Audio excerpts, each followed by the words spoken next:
Disgraced actor Jussie Smollett is no longer in a Chicago jail. That's after an appeals court agreed with his lawyers that he should be free pending the appeal of his conviction for faking a racist and homophobic hate crime. Smollett's theatrics were on full display last week when he shouted to the judge that he was innocent and that if he died behind bars, it would not be suicide, but murder. I am not suicidal. Stop locking up our flags. I am not suicidal, and I am innocent. I could have said that I was guilty a long time ago. Leo, a lot of viewers asking how you get out on day 6 of a 150-day sentence. I'll tell you, I'm so upset by this. I've been a civil rights attorney for 30 years, and I'm proud of being a civil rights attorney for people who have been victims of discrimination. I want every Fox viewer to know right now, Jussie Smollett is a liar, and he's a convicted felon. He is not a civil rights victim. He is playing the race card, which is not appropriate for the following reason. This guy tried to bamboozle the entire country on the fact that he was a victim of a vicious hate crime by Trump supporters.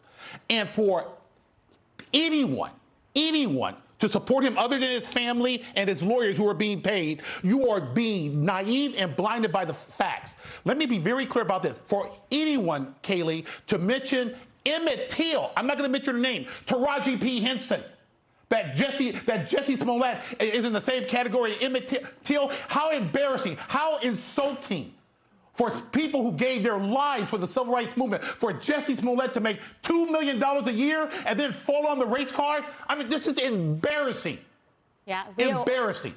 Always spot on. Someone who's not always spot on is this BLM leader, Dr. Melina Abdullah. Take a look at her tweet, still defending Jussie Smollett amid a guilty verdict, talking about him saying, "I am not suicidal if something happens to me."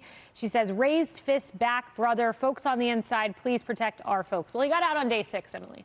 I mean, my favorite thing about the statement of support that this person wrote was the line, "Incarcerating Mr. Smollett would be solely punitive in nature." Yeah, what do you think incarceration is?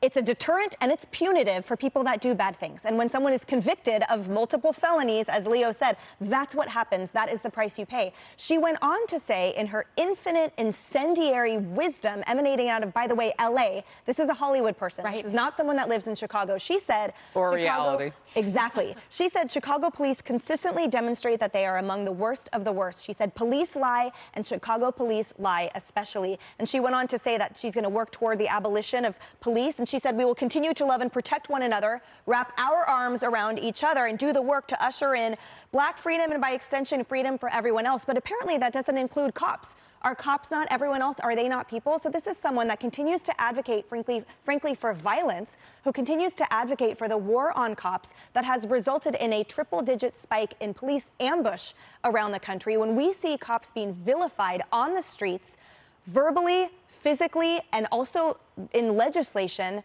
this is why. This is the reason why. And for her to continue to maintain his innocence when he's been convicted otherwise and reduce this to a larger issue of that, again, war on cops is absolutely disgusting. She should not be wasting her time with him, and we should not be wasting our time with her. Well said. And then I wonder if our president or vice president still stand by what they've said. The tweets are still up. Where are you, Twitter? Where are the Twitter flags? They're not there. Joe Biden, here you go, January 29th. What happened today to Jussie Smollett must never be tolerated in this country. Kamala Harris, Jussie Smollett is one of the kindest, most gentle human beings I know. Also someone who faked a hate crime. Where are the flags? Harris. Well, and as you can see, if we zero in on the big wall again, this was an attempted modern-day lynching. That from the now Vice President of the United States. Yeah, she'd been in office, according to that, 9 days. Is that right? That's right. No. Okay. No, that was before. That's 19. Yeah, that's 2019. So she had a lot of strong opinions, and people apparently must have agreed with the two of them because they voted. America chose. So this is privilege in a whole new light. This is a two-pronged privilege. So clearly this actor still has some juice, right? I don't know if what happened in the courtroom was him needing some help at that moment or if he was acting, because he's an actor, so we don't really know him. We only know his characters. But I guess what he also accomplished is making the president and the vice president seem correct at that time. So now I have more questions. Chicago. What happened with Kim Foxx and that prosecutor, the DA's team?